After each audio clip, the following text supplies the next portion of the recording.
Hello, I'm Shunichi Koshimura from Tohoku University. So we're gonna have the two presentations. So let me go first.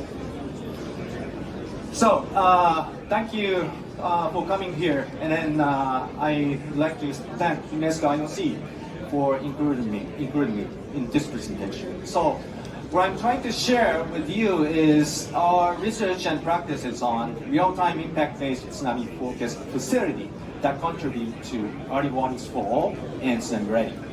So I'm from Tohoku University, Japan, and I'm also working as a CTO of the Tohoku University-based startup, RTICast. We are the private-based tsunami-focused provider.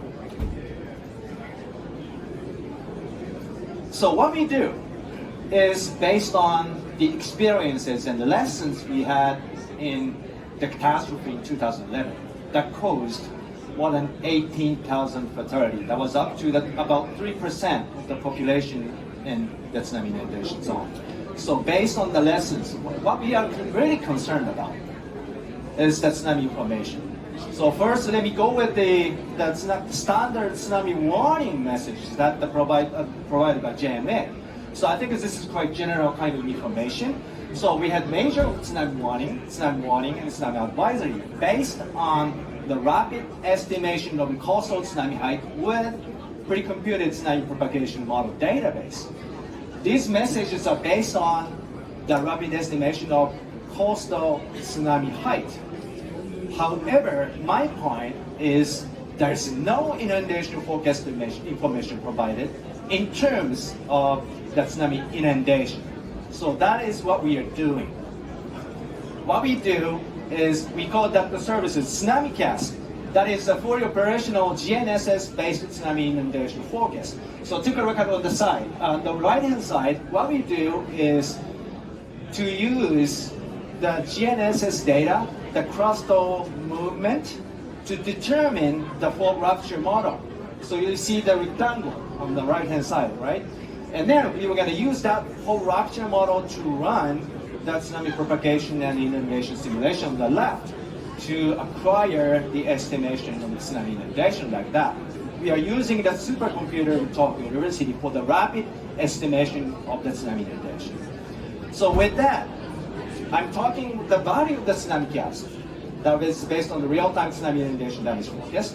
We are supporting the resilience. That means that to reduce losses and recover quickly, to provide the information on how extensive does the tsunami penetrate in an, or in other words, where the safe places, and how many people are exposed, and how many structures or infrastructures are damaged, how extensive disaster relief activities should be deployed, and how much losses are.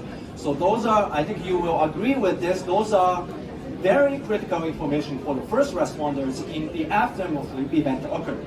So that is the value of TsunamiCast. So now our system is fully nationwide. Our main customers are the Cabinet Office of Japan, the central government, and prefecture governments. So like that, we started our TsunamiCast services in 2018, and then we have been expanding our service of the forecasting area. So like that one. So we are now fully nationwide. So that is the reason why we are expanding this capability to the other part of the world. So let me tell you how fast this simulation is. So I'm showing here the performance of TsunamiCast for diverse users using the multi-platform about the high-performance computing infrastructure. So let me show you this. So this bar is showing the time to complete the forecast next 6 hours with 10-meter grid resolution, which is very high resolution. So you can see look at that. And then the supercomputer Tohoku University has the performance to complete the simulation, complete the forecast within a couple of minutes. And also we are using GPU's clusters of NVIDIA like that way. So all the platform can show the performance, can achieve the performance to complete the forecasting within 4 to 6 minutes. I think this is quite fast.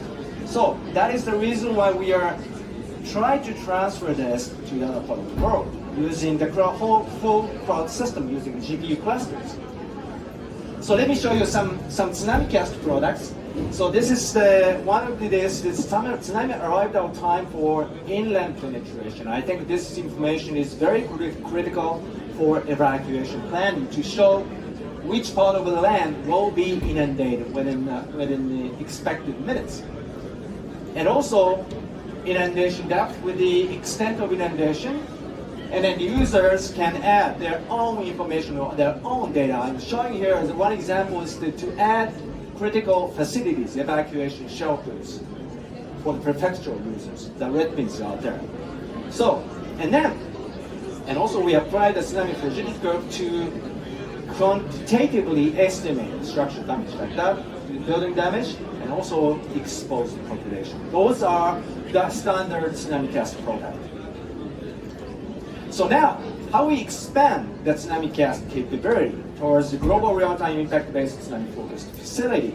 So we have three kinds of functionality to be integrated. The first, the rapid determination tsunami source model. So that is a part of the collaboration with the users with the countries, and also urgent computing capability. We are now working with the AWS, Amazon, with the new partnership between AWS and the Tokyo University. And then the last one is the web-based map process. So we are trying to integrate those functionality on the cloud. So that makes it possible to transfer this capability to the other part of the world. Now, what we want to do is to achieve the global agendas. Two global agendas, right? One is tsunami ready, and then the other is early warnings for all. So working with the partners to prepare high-resolution bathymetry topography data, and then liaison with the users, we are providing the products, the forecast product, right? The tsunami arrival time on land, inundation depth, building damage, expose the population, to contribute for the tsunami ready to achieve the tsunami hazard assessment, tsunami evacuation plan, emergency response plan. For the early warnings, we're going to produce the tsunami inundation forecasting products, dissemination and communication, the warning messages, emergency response. So those are we are trying to achieve with the partners in the different countries. So now, this is the last one. So what we are trying to propose, the real-time tsunami, impact-based tsunami-focused facility, that is the challenge to produce the cost-effective solution to promote cooperation, to develop the new products and the new services, to accelerate early warnings for all, and it's not ready. So I'd like to introduce one comment from Professor Konori. She's the head of BMKG Indonesia. She's also emphasizing the importance of endorse private sectors to accelerate the achievement of early warnings for all. The last, what we are trying to do is to accelerate investing in disaster risk reduction for resilience, to fill the gap between the science and practice of tsunami inundation forecast. So that's my part. Thank you for your kind attention.